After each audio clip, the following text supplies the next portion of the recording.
Hello everyone, welcome back to my channel exam guider academy. तो दोस्तों, हमारी जो Uttar Pradesh police practice series चल रही है, तो उसमें हमने अभी तक 9 प्रैक्टिस सेट सॉल्व कर लिए हैं और आज हम 10वां प्रैक्टिस सेट सॉल्व करेंगे। तो ऐसे ही हम लोग एक प्रैक्टिस सेट डेली सॉल्व करेंगे जब तक एग्ज़ाम नहीं होगा। एग्ज़ाम तक हम लोग एक प्रैक्टिस सेट डेली सॉल्व करेंगे। तो ठीक है दोस्तों, बने रहिए हमारे चैनल पर, वीडियो तक बने रहिए लास्ट तक। और शुरू करते हैं हम लोग पहला क्वेश्चन अपना। तो इस 10वीं सीरीज का हमारा पहला क्वेश्चन आएगा, सामान्य जानकारी का पहला क्वेश्चन है हमारा, किस शहर को अभी तक राष्ट्रीय राजधानी क्षेत्र में सम्मिलित नहीं किया गया है? तो राष्ट्रीय राजधानी क्षेत्र की बात करें तो 3 राज्य राष्ट्रीय राजधानी क्षेत्र के अंतर्गत 3 राज्यों के जिले आते हैं, जिनमें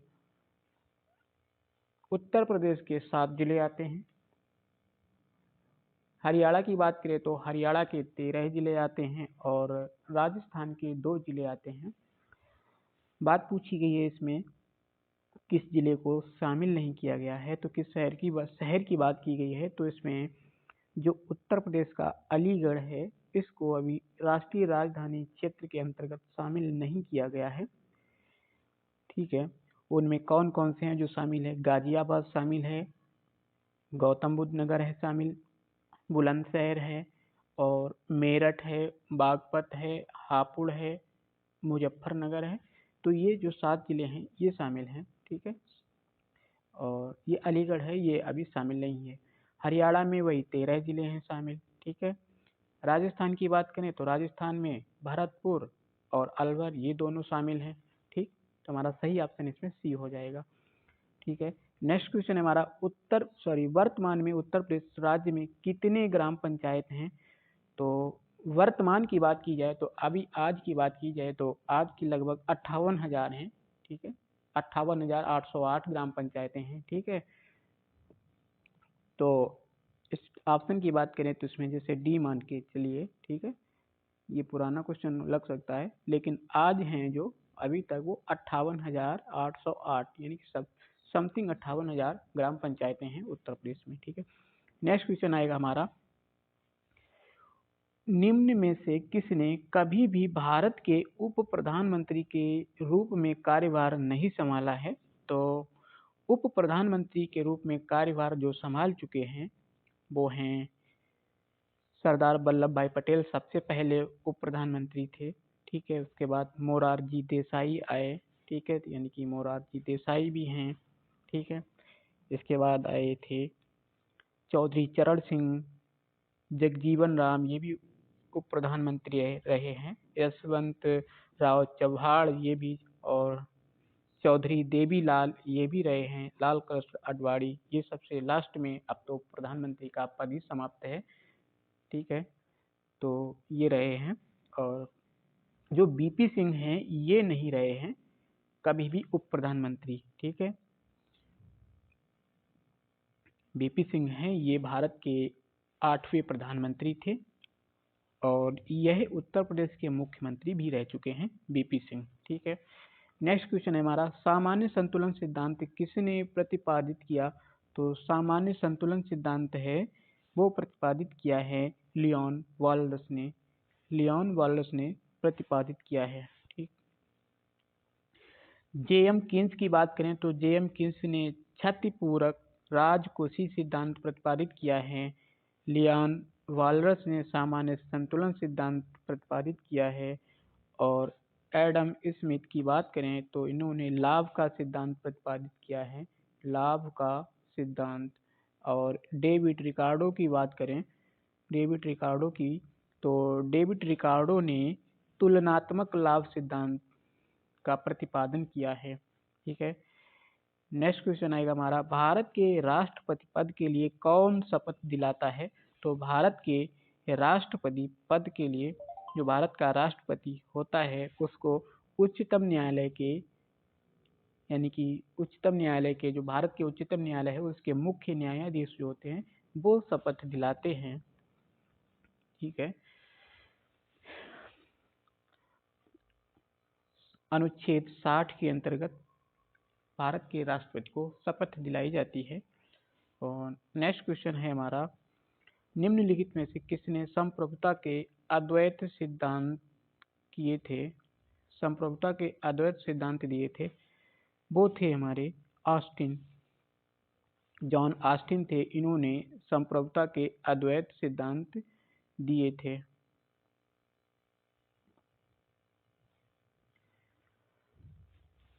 आगे बात करते हैं, डार्विन की बात करें, डार्विन की बात करें तो इन्होंने प्राकृतिक वर्ग का सिद्धांत दिया है डार्विन ने। अरस्तु की बात करें तो ये अनुकरण का सिद्धांत अरस्तु का है। और मार्क्स की बात करें तो ये वर्ग संघर्ष सिद्धांत मार्क्स ने दिया है। संप्रभुता के अद्वैत सिद्धांत ये ऑस्टिन ने दिए हैं। ठीक है, नेक्स्ट क्वेश्चन है हमारा,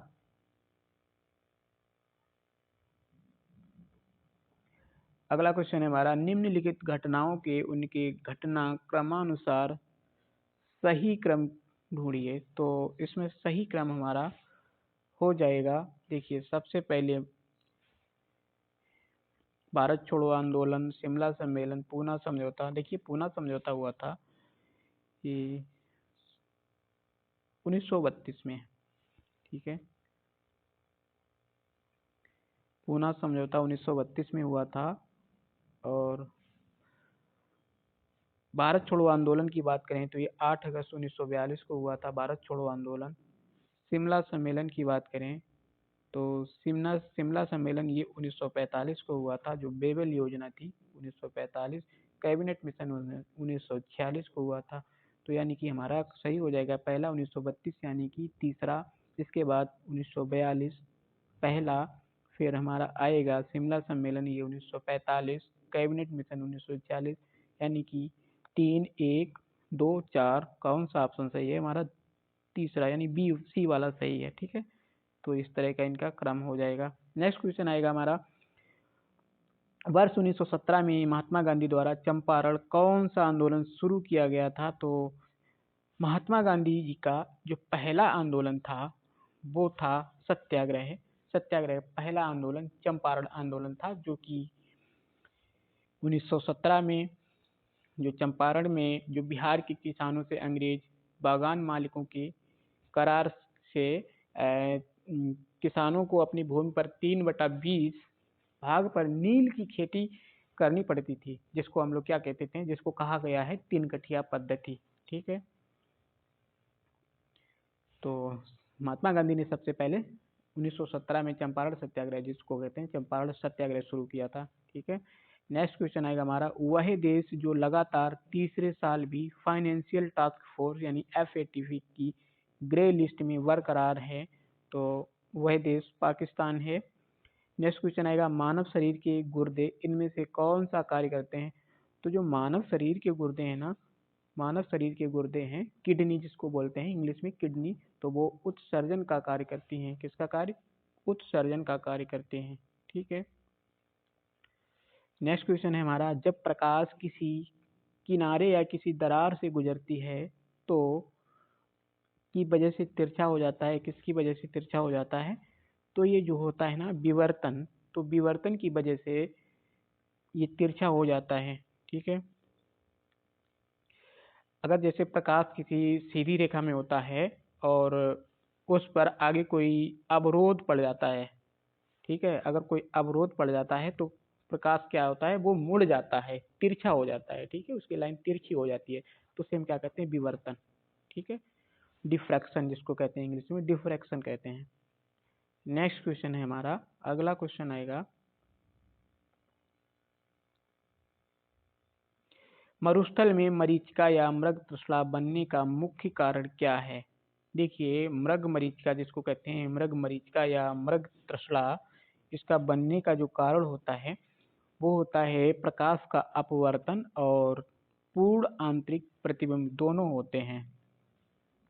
क्या होते हैं? दोनों होते हैं, प्रकाश का अपवर्तन और पूर्ण आंतरिक परावर्तन, जिसको कहते हैं पूर्ण आंतरिक परावर्तन, ये दोनों होते हैं। ठीक है, ये कब होता है? ये जब एक उदाहरण देख लीजिए। उदाहरण मान के चलिए कि जब सूर्य या तो सुबह का वक्त होता है, जब सूर्य निकलता होता है, सूर्य उदय होता है, या सूर्य छिपता है, सूर्यास्त होता है। ठीक है, जब सूर्य उदय होता है या सूर्य छिपता है तो उस समय जब सूर्य नीचे होता है ना, तभी ये दिखाई देता है। ठीक है, मृग मरीच का ये कहाँ दिखाई देता है? मरुस्थल में दिखाई देता है मृग मरीच का, जिसको मृग तृष्णा कहते हैं। ठीक है, नेक्स्ट क्वेश्चन है, FORTRAN का प्रयोग के लिए नहीं होता है। FORTRAN का प्रयोग किसके लिए नहीं होता है? तो ये प्रयोग जो होता है ना, नहीं होता है। FOR और FORTRAN, ये फोर्ट्रान है ना, फोर्ट्रान। तो ये फोर्ट्रान है ना, फोर्ट्रान ये एक प्रोग्रामिंग भाषा है। ये एक प्रोग्रामिंग भाषा है। इससे क्या होता है? ये प्रोग्रामिंग भाषा है। जैसे प्रोग्रामिंग भाषाएं कौन कौन सी है? पास्कल, बी बेसिक, सी, C++, है ना। तो इनका प्रयोग इसमें तो किसी में नहीं होता है। ठीक है, तो CA ना चित्र बनाने में होता है, ना गणित संगणना करने के लिए। ये प्रोग्रामिंग भाषा होती है, लैंग्वेज होती है ना, उसका होता है। नेक्स्ट क्वेश्चन है, टेलीविजन का आविष्कार किसने किया था? तो ये तो सभी को लगभग पता होगा, जनरल साइंस का क्वेश्चन है। टेलीविजन का आविष्कार किया था जॉन बेयर्ड ने। सॉरी सॉरी, किसने किया था? एक मिनट, जॉन बेयर्ड ने किया था। टेलीविजन का आविष्कार जॉन बेयर्ड ने किया था।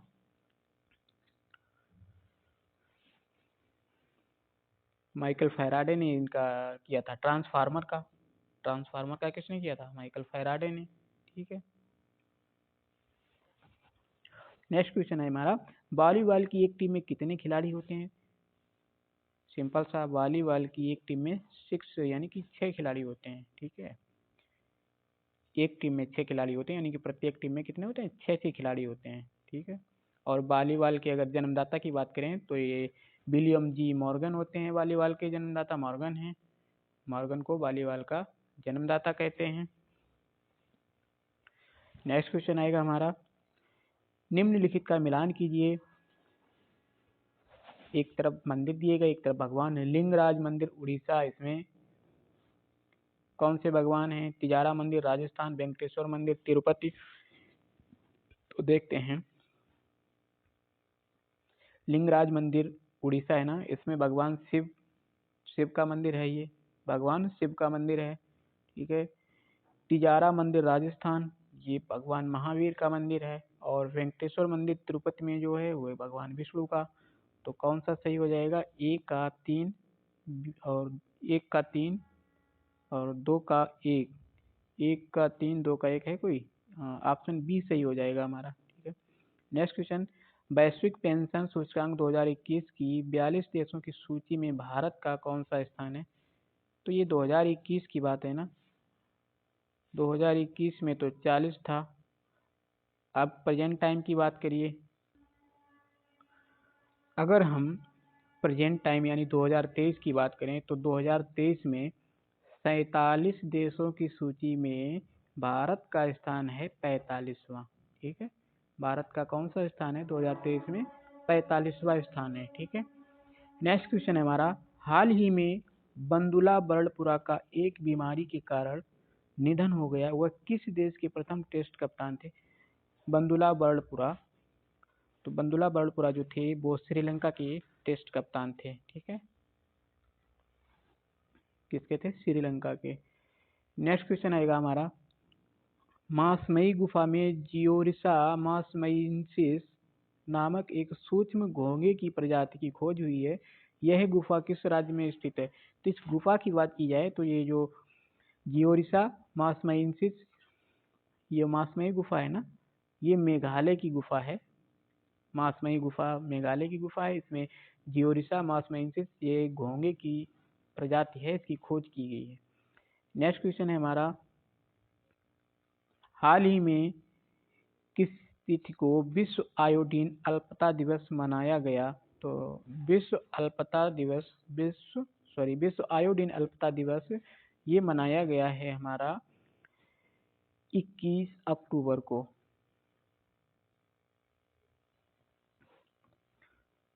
विश्व आयोडीन दिवस है, ये विश्व भर में 21 अक्टूबर को मनाया जाता है।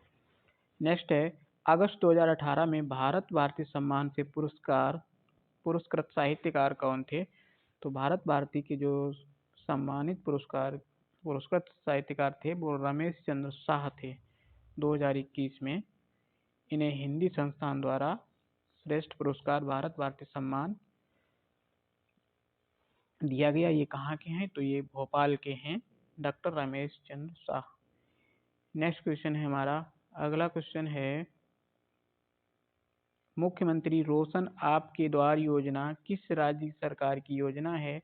तो मुख्यमंत्री रोशन आपके द्वार योजना ये मध्य प्रदेश राज्य सरकार की योजना थी। ठीक है।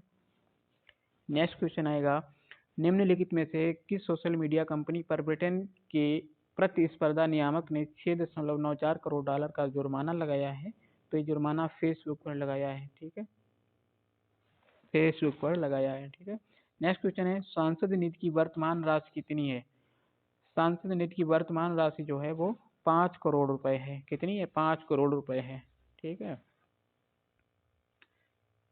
नेक्स्ट क्वेश्चन आएगा हमारा, डॉटर ऑफ द ईस्ट नामक पुस्तक के लेखिका कौन है? डॉटर ऑफ द ईस्ट पुस्तक, तो डॉटर ऑफ द ईस्ट पुस्तक की लेखिका जो है वो है बेनजीर भुट्टो। ठीक है, ये पाकिस्तान के पूर्व प्रधानमंत्री हैं डॉक्टर बेनजीर भुट्टो। ठीक है। नेक्स्ट क्वेश्चन है हमारा, भारत में सर्वप्रथम मेडिकल कॉलेज कहाँ खुला था? तो भारत में सर्वप्रथम मेडिकल कॉलेज की बात करें तो ये कलकत्ता में खुला था। ठीक है, कलकत्ता में खुला था। और इसकी बात करें तो इसकी स्थापना की बात करें तो इसकी स्थापना हुई थी 1935 ईस्वी में। ठीक है, डेट कंफर्म नहीं है लेकिन 1935 ईस्वी में इसकी स्थापना हुई थी। ठीक है। नेक्स्ट क्वेश्चन है हमारा, आत्महत्या की दर भारत में सर्वाधिक किस राज्य में है? तो आत्महत्या की दर भारत में सर्वाधिक है वो राज्य है सिक्किम। सिक्किम राज्य में आत्महत्या की दर सर्वाधिक है।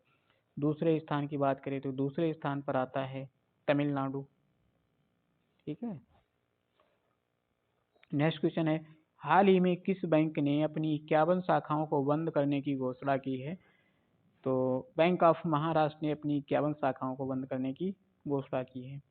नेक्स्ट क्वेश्चन है, अधिवर्ष यानी लीप ईयर का जनक इनमें से किसे माना जाता है? तो लीप ईयर का जनक जो है वो जूलियस सीजर है।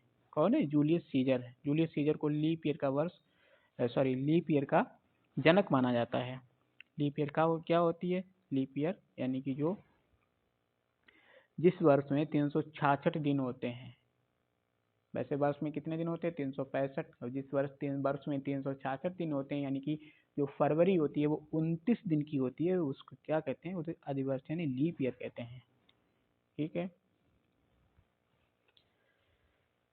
नेक्स्ट क्वेश्चन है हमारा, ग्लेशियर एक्सप्रेस निम्नलिखित में से किस देश की प्रसिद्ध रेलगाड़ी है? ग्लेशियर एक्सप्रेस, तो ग्लेशियर एक्सप्रेस जो है ना ये स्विट्जरलैंड की रेलगाड़ी है। एक स्विट्जरलैंड की रेलगाड़ी है।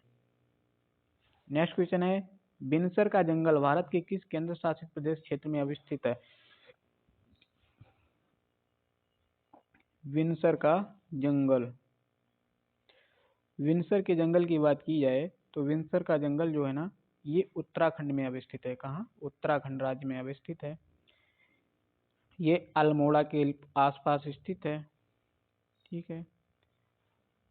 बेलसर का जंगल, इसको वन्यजीव अभयारण्य भी बना दिया गया है, विंसर का जंगल। नेक्स्ट क्वेश्चन है, हाल ही में दुनिया की कौन सी कंपनी ट्रिलियन डॉलर वाली कंपनी बन गई है? तो ट्रिलियन डॉलर वाली जो कंपनी है वो है एप्पल।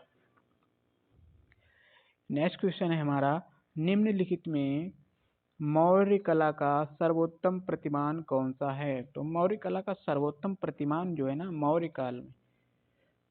मौर्य काल की बात की, मौर्य काल का सर्वोत्तम प्रतिमान, तो मौर्य काल का सर्वोत्तम प्रतिमान जो है वो है स्तंभ। ठीक है, इस समय स्तंभ बनाए जाते हैं मौर्य काल में। नेक्स्ट क्वेश्चन है, नेपाल के राष्ट्रगान के रचयिता कौन है? तो नेपाल के जो राष्ट्रगान है उसके रचयिता की बात की है तो उसके रचयिता हैं प्रदीप कुमार। तो प्रदीप कुमार कहीं है ऑप्शन? हाँ, ये है पी.के. राय। ठीक है, प्रदीप कुमार राय हैं नेपाल के राष्ट्रगान के रचयिता। ठीक है, नेक्स्ट क्वेश्चन आएगा हमारा। अगला क्वेश्चन है, राजनैतिक प्रजातंत्र का तात्पर्य उस जीवन विद्या से है जो जीवन में सैद्धांतिक रूप से उदारता, समानता और भ्रातृत्व को स्वीकारती है। यह किसका कथन है? कथन की बात की गई तो ये कथन है हमारे डॉक्टर बी.आर. अम्बेडकर साहब का है कथन। राजनैतिक प्रजातंत्र का तात्पर्य उस जीवन विद्या से है जो जीवन में सैद्धांतिक रूप से उदारता, समानता और भ्रातृत्व भ्रातृत्व की स्वीकारती है भ्रातृत्व को स्वीकारती है। नेक्स्ट क्वेश्चन है, हाल ही में सुप्रीम कोर्ट में नियुक्त 3 जजों में शामिल नहीं है। सुप्रीम कोर्ट में जो 3 जज शामिल किए गए थे 2018 में, वो कौन कौन से थे, इसकी बात की गई है। तो इंदिरा बनर्जी थी, न्यायमूर्ति बीनू शरण यानी कि ये थे न्यायमूर्ति डी.वाई. चंद्रचूड़, ये नहीं थे। ठीक है, नेक्स्ट क्वेश्चन है, 5 बार तमिलनाडु के मुख्यमंत्री रह चुके एम.एस. करुणानिधि का 7 अगस्त 2018 को निधन हो गया था। वे किस पार्टी से संबंधित थे? तो ये जो करुणानिधि थे ये द्रविड़ मुन्नेत्र कड़गम पार्टी के थे। नेक्स्ट क्वेश्चन है, घूमर लोक नृत्य कहाँ का? तो घूमर है ये राजस्थान का लोक नृत्य है। ठीक है, घूमर लोक नृत्य है, ये राजस्थान का लोक नृत्य है। इसमें क्या होता है, इसमें सिर्फ स्त्रियां ही भाग लेती हैं। अब नेक्स्ट है हमारा हिंदी। अब हम देखेंगे हिंदी के क्वेश्चन। हिंदी का क्वेश्चन आएगा हमारा, हिंदी भाषा की कितनी विख्यात बोलियां हैं? हिंदी भाषा की कितनी? तो हिंदी भाषा की विख्यात बोलियों की बात की जाए तो हिंदी भाषा की विख्यात बोलियां हैं 8। ठीक है, नेक्स्ट क्वेश्चन है, हिंदी भाषा का प्रथम प्रामाणिक ग्रंथ कौन सा है? तो हिंदी भाषा का प्रथम प्रामाणिक ग्रंथ जो है ना, वो है पृथ्वीराज रासो। ये हिंदी भाषा का पहला ग्रंथ है, प्रामाणिक ग्रंथ है। ठीक है, कौन सा है? पृथ्वीराज रासो है। जिसके रचयिता कौन है? इसके रचयिता हैं चंद्रवरदाई। ठीक है, ये हिंदी का पहला महाकाव्य है, प्रथम प्रामाणिक महाकाव्य है। इसके रचयिता चंद्रवरदाई हैं और यह पृथ्वीराज चौहान के जीवन चरित्र का इसमें वर्णन किया गया है। ठीक है, नेक्स्ट क्वेश्चन है, निम्नलिखित में से कौन सा हिंदी साहित्य का काल विभाजन नहीं है? हिंदी साहित्य का काल विभाजन, देखो आधुनिक काल ये भी है, भक्ति काल ये भी है, रीत काल ये भी है, यानी कि ये संयुक्त काल ये नहीं है। ठीक है, संयुक्त काल ये नहीं है। आधुनिक काल की बात की जाए तो ये 1850 से अब तक का काल है, आधुनिक काल इसको कहते हैं। जो अभी चल रहा है 1850 से अब तक का काल आधुनिक काल कहलाता है। ठीक, भक्ति काल की बात की जाए तो ये 1350 से 1650 तक का काल है, ये भक्ति काल है। रीति काल की बात की जाए तो ये जो रीति काल है ना, रीति काल ये 650 से 1350 ईस्वी तक का है। नेक्स्ट क्वेश्चन है हमारा, क्रियापरक व्याकरणिक कोटि चिन्हित कीजिए। क्रियापरक व्याकरणिक कोटि चिन्हित कीजिए। देखिए क्रियापरक,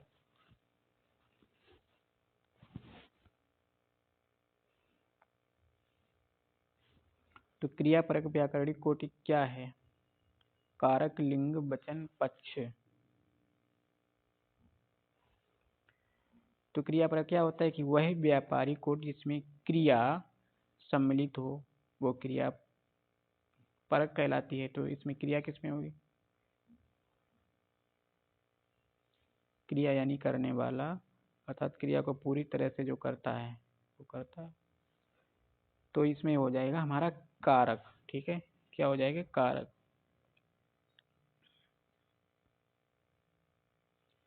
नेक्स्ट क्वेश्चन आएगा हमारा, चूड़ी अच्छी थी में कौन सी क्रिया है? चूड़ी अच्छी थी, कौन सी क्रिया हो जाएगी? योजक, अधिकार द्योतक क्रिया, औचित्य बोधक क्रिया, अप्रत्यक्ष क्रिया। तो चूड़ी अच्छी थी में योजक क्रिया हो जाएगी। ठीक है, योजक क्रिया। नेक्स्ट क्वेश्चन है हमारा, मूल अकर्मक धातुओं के साथ प्रत्यय जोड़कर बनाई गई क्रिया धातुएं क्या कहलाती हैं? तो क्रिया धातुएं हैं वो कहलाती हैं साधित सकर्म धातु। साधित सकर्मक धातु कहलाती हैं मूल अकर्मक धातुओं के साथ प्रत्यय जोड़कर, ठीक है, वो साधित सकर्मक धातु कहलाती हैं।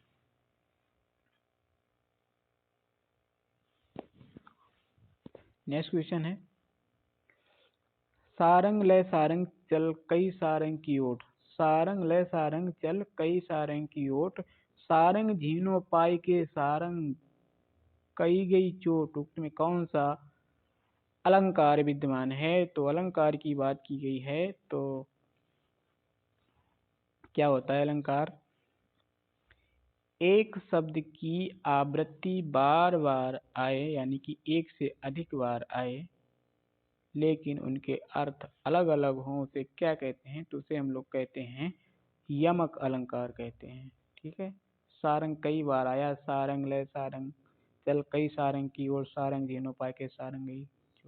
ठीक है, तो हमारा यमक अलंकार होगा। नेक्स्ट क्वेश्चन आएगा हमारा, अगला क्वेश्चन है, जुगुप्सा का स्थायी भाव किस रस से संबंधित है? तो जुगुप्सा का स्थायी भाव जो है वो बीभत्स रस से संबंधित है।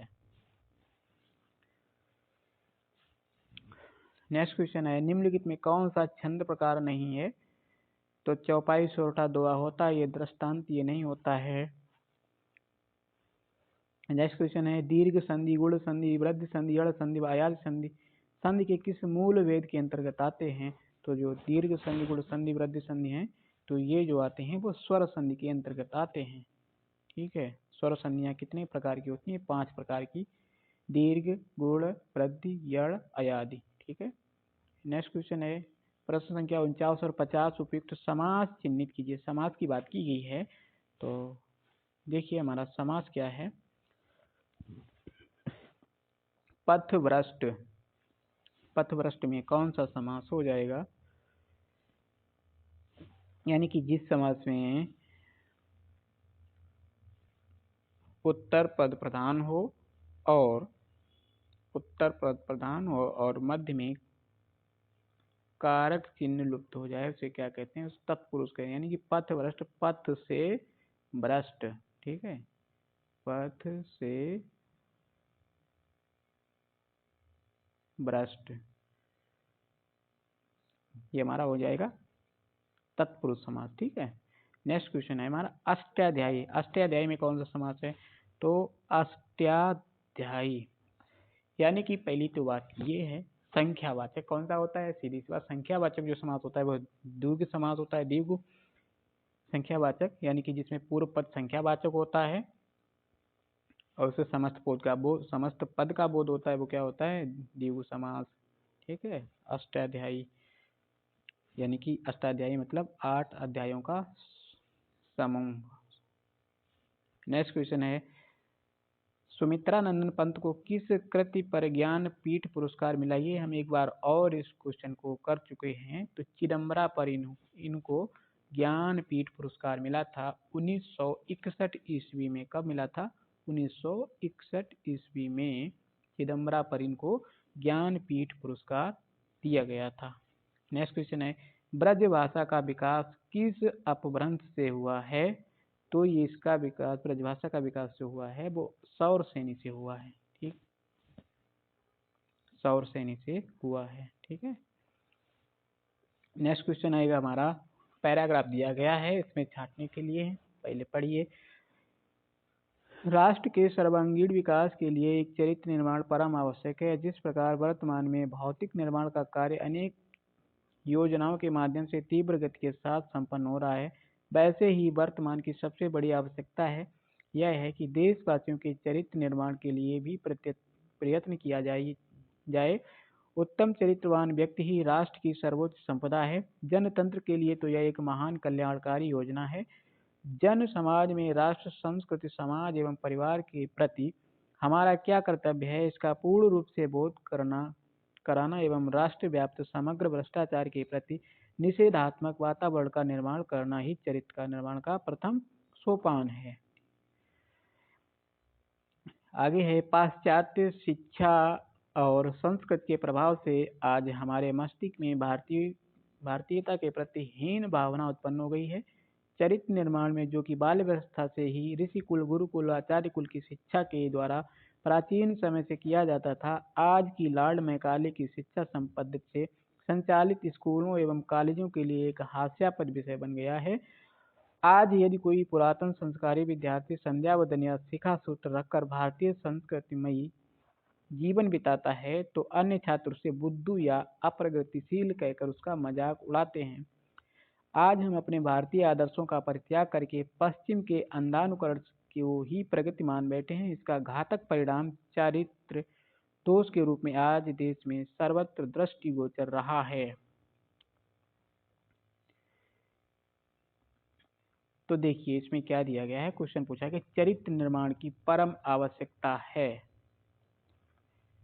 किसके लिए है? इसमें देखिए राष्ट्र के सर्वांगीण विकास के लिए, समाजोपयोगी कार्यों के लिए, राष्ट्र की योजनाओं के संचालन के लिए, मानव मात्र के कल्याण के लिए। तो हमारा सही ऑप्शन क्या होगा? राष्ट्र के सर्वांगीण विकास के लिए चरित्र निर्माण की परम आवश्यकता है। नेक्स्ट है जनतंत्र के लिए लाभकारी हो सकते हैं।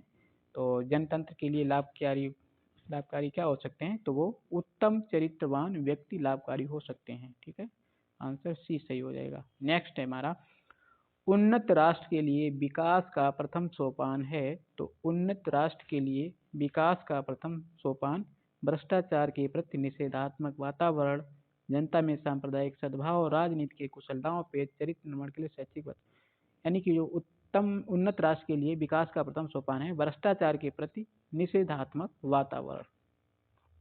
नेक्स्ट है हमारा अप्रगतिशील रूप में मजाक उड़ाया जाता है जो पाश्चात्य संस्कृति को हृदय से अपनाता है, सत्संग में अधिक समय नहीं बिताता, धार्मिक वातावरण में जीवन बिताता है, भारतीय संस्कृति में जमन बनाता है। यानी कि जो ए वाला हो जाएगा हमारा पाश्चात्य संस्कृति को हृदय से अपनाता है।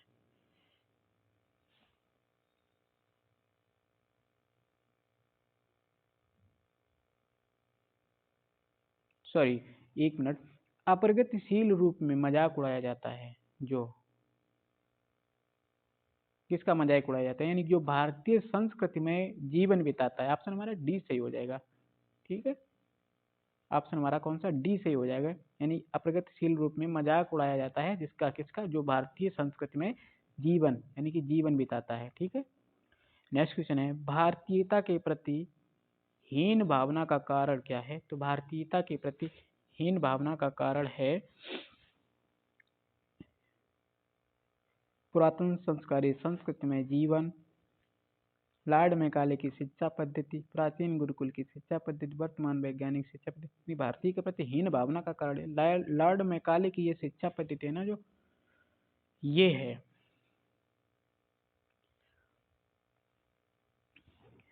इसी को तो हम लेकर चल रहे हैं, लॉर्ड मैकाले की शिक्षा को, यही तो हम पर हावी है। नेक्स्ट क्वेश्चन है प्रश्न संख्या 58 से 62, इनमें त्रुटि है, इनको मिलाने के लिए है। ठीक है, देखिए रामचरितमानस भक्ति काल,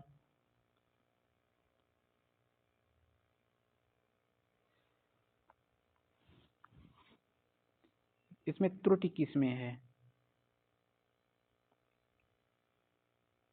त्रुटि वाले वाक्यांश के लिए ABC पर चिन्ह लगाइए, यदि वाक्य त्रुटिहीन है तो D पर लगाइए। ये है, तो देखते हैं। रामचरितमानस भक्ति काल की सबसे श्रेष्ठतम रचना मानी जाती है। तो जो रामचरितमानस है ना, भक्ति काल की श्रेष्ठतम रचना मानी जाती है। रामचरितमानस भक्ति काल की श्रेष्ठतम रचना मानी जाती है।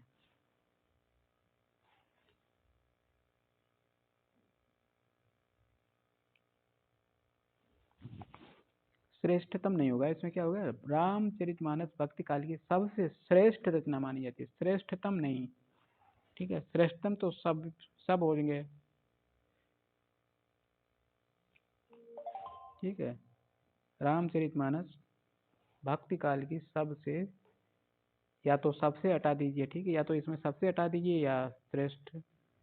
अगर ये कहें रामचरितमानस भक्ति काल की श्रेष्ठतम रचना मानी जाती तो ये सही हो जाएगा। या तो ये श्रेष्ठतम हटा दीजिए। रामचरितमानस भक्ति काल की सबसे श्रेष्ठ रचना मानी जाती है। तो ऑप्शन बी सही हो जाएगा इसमें, ठीक है, बी है गलत। नेक्स्ट है, ठंड के दिनों में, देखिए ठंड के दिनों में प्रातः काल के समय सर्दी काफी बढ़ जाती है। इसमें देखिए प्रातः काल का समय तो होता ही है, प्रातः काल तो प्रातः काल होता है, अब इसमें समय और लगा दिया, दोनों लगा दिए गए, इसमें समय का प्रयोग नहीं किया जाएगा, तो ये भी सही है, बी वाला, ये इसमें त्रुटि है। ठंड के दिनों में प्रातः काल में सर्दी काफी बढ़ जाती है। प्रातः काल के समय, काल देखो दो बार समय दिया गया, प्रातः काल ये काल दिया गया, ये भी समय दिया गया है, ठीक, तो दो बार नहीं आएगा। नेक्स्ट क्वेश्चन है, जब मोहन सभा स्थल पर पहुंचा तब सभा विसर्जन हो चुकी थी। सभा विसर्जन हो चुकी थी, विसर्जन कहाँ होगा, ये वाला विसर्जन विसर्जित हो चुकी थी, ठीक है, सी वाला सही हो जाएगा। जब मोहन सभा स्थल पर पहुंचा तब सभा विसर्जित हो चुकी थी, ठीक। आगे है, मैं जिस बस से जा रहा था वह बहुत भरी हुई थी। मैं जिस बस से जा रहा था वह बहुत भरी हुई थी, ठीक है, जिस बस से जा रहा था वह बहुत भरी हुई थी, इसमें नहीं, कोई त्रुटि नहीं है, तो ऑप्शन डी सही हो जाएगा, ठीक है। अगला है, उसने लिखा था कि उसकी दुकान पर शुद्ध गाय का घी मिलता है। उसने लिखा था कि उसकी दुकान पर शुद्ध गाय का घी मिलता है। गाय का शुद्ध घी मिलता है।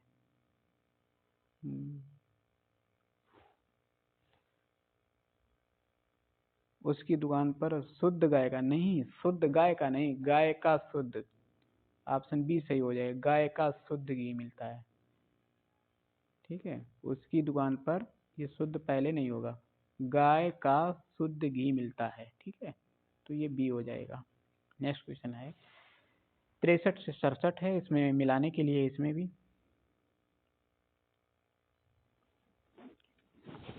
समानार्थक, अच्छा चार चार समानार्थक वाक्यांश दिए गए हैं, उनमें से सही उत्तर, पत्थर को जोंक नहीं लगती, अच्छा इसका क्या हो जाएगा, पत्थर को जोंक नहीं लगती, जोंक नहीं लगती यानी सबल का शोषण नहीं होता है, मजबूत चीज आसानी से खराब नहीं होती, दो धूर्तों में प्राय टकराव नहीं होता है, हाथी पर कोई प्रभाव नहीं पड़ता, यानी कि ऑप्शन हमारा डी सही हो जाएगा, हाथी पर कोई प्रभाव नहीं पड़ता, ठीक है।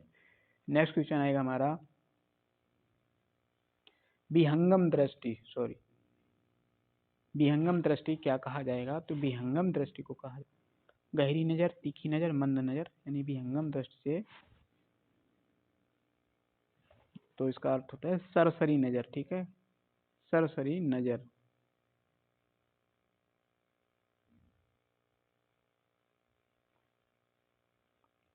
सरसरी नजर। नेक्स्ट है, बाड़ी औचित्य का सही संधि कौन सा होगा। बाड़ी औचित्य का सही संधि विच्छेद, तो इसमें संधि विच्छेद संधि कौन सी होगी, बाड़ी औचित्य में संधि होगी ये बाड़ी, यानी कि इसमें ला आया है, ला ओ,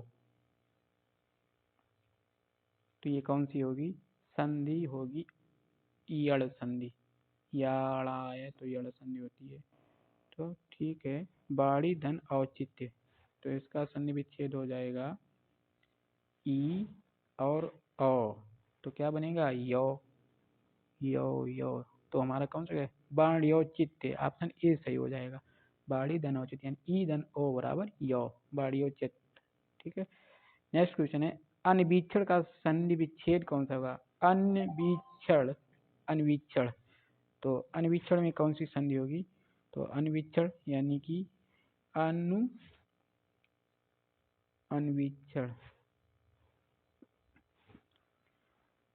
अनवीक्षण यानी कि अनवीक्षण, उ धन ई, तो अनु कौन सा होगा, अनुईक्षण, ऑप्शन ए वाला हो जाएगा सही। ये कौन सी संधि है, गुण संधि, ठीक है, उ धन ई यानी वी, ऑप्शन ए सही है। नेक्स्ट क्वेश्चन है हमारा, शीतर्तु का संधि विच्छेद कौन सा होगा? शीतर्तु का संधि विच्छेद, तो शीतर्तु यानी कि शीत ऋतु, शीत ऋतु, तो ई शीत आधन रा, आधन रा, आधन रा यानी अर, तो शीत धन ऋतु। ऑप्शन कौन सा हो जाएगा? सी सही हो जाएगा, शीत धन ऋतु। ये गुण संधि है, आधन ऋर तो अर। नेक्स्ट है हमारा प्रश्न संख्या 68 से 70, निम्नलिखित में से ये वाक्य को सुमेलित करना है। यारा लावा के अंतर्गत बना हुआ है। तो समय को परखने वाले, देखिए पहले दिया है 1, फिर लास्ट में 6। समय को परखने वाला,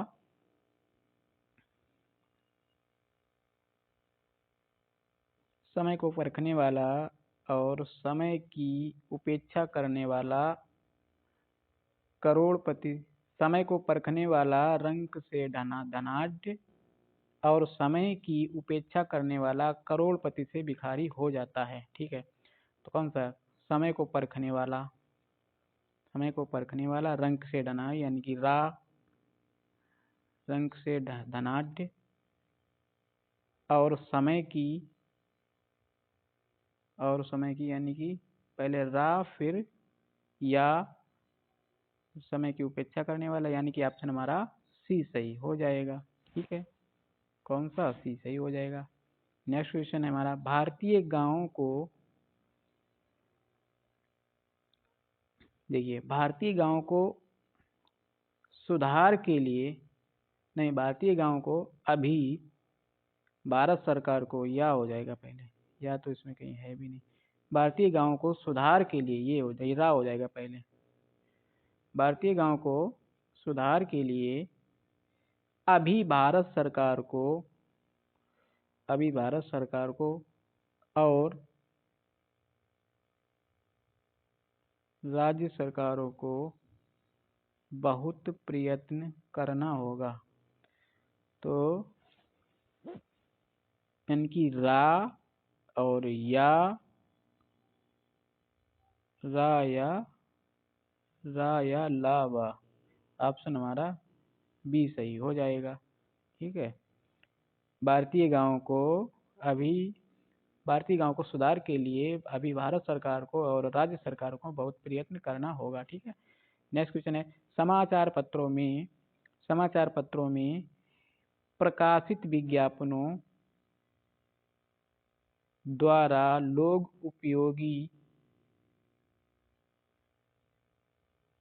उपयोगी पदार्थों से आवश्यक तथा उत्तमोत्तम परिचित होते हैं।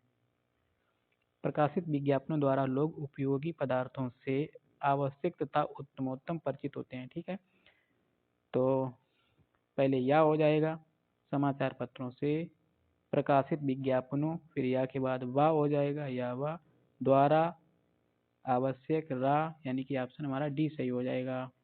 नेक्स्ट क्वेश्चन है, राम सीता से सुंदर है, इस वाक्य में कौन सा कारक है? राम सीता से सुंदर है, किससे सुंदर है? सीता से। कौन सा कारक हो जाएगा?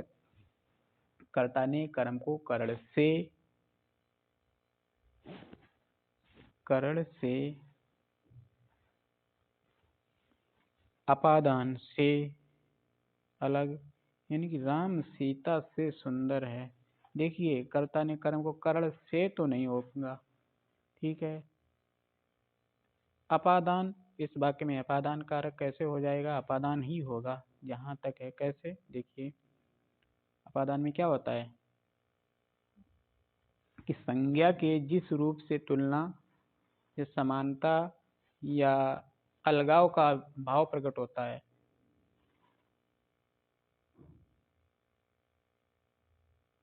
जैसे वह बाहर आया, या अलगाव प्रकट होता है, वो तो ठीक है, पेड़ से पत्ते गिरते हैं वो तो अलग हो रहे हैं। ठीक है, राम सीता से सुंदर है, राम किससे? सीता से सुंदर है। राम जो है ना सीता से सुंदर है, भाव प्रकट हो रहा है ना, समानता हो रही है किसी, तो ये अपादान कारक होगा। ठीक है, फिलहाल ये अभी इसको देखेंगे एक बार और, क्योंकि करण कारक नहीं होगा यहाँ पे। नेक्स्ट क्वेश्चन है, निम्न में कौन सा व्यंजन स्पर्श संघर्षी है? स्पर्श संघर्षी व्यंजन की बात की गई है, तो स्पर्श संघर्षी व्यंजन, जो संघर्षी व्यंजन है वो कौन सा होगा? स्पर्श संघर्षी व्यंजन होते हैं जैसे का वर्ग, चा वर्ग, टा वर्ग, ता वर्ग, पा वर्ग, ये स्पर्श व्यंजन, स्पर्श संघर्षी व्यंजन होते हैं। ठीक है, तो इनमें से तीनों नहीं है, कौन सा है? इसमें जा होता है, जा। ठीक है, चा वर्ग का जो व्यंजन है वो होगा, रा सा हा ये नहीं होंगे। नेक्स्ट क्वेश्चन है, हिंदी आकृति की दृष्टि से निम्नलिखित में से किस प्रकार की भाषा है? हिंदी आकृति की दृष्टि से निम्नलिखित में किस प्रकार की, देखो ये आकृति की दृष्टि से बात की गई है, तो ये कई बार क्वेश्चन पूछा भी गया है। ठीक है, यानी कि ये वियोगात्मक होती है, आकृति की दृष्टि से वियोगात्मक यानी श्लिष्ट योगात्मक होती है। ठीक है, वियोगात्मक या श्लिष्ट योगात्मक होती है। ठीक है, ध्यान रखिए ये क्वेश्चन पूछा गया है, श्लिष्ट योगात्मक या वियोगात्मक ये प्रकार की भाषा है। नेक्स्ट क्वेश्चन है, सकल और सकल का अर्थ क्या होता है? सकल, देखिए सकल और सकल,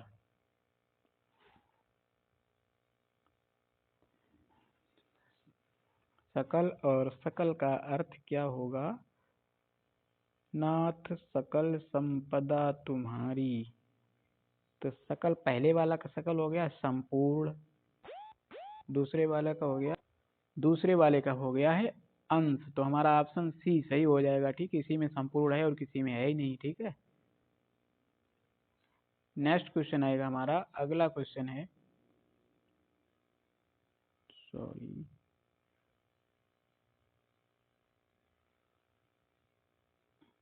ठीक है, हमारा लास्ट क्वेश्चन है हिंदी का, ए राकेश यहाँ आओ, इस वाक्य में कौन सा कारक है?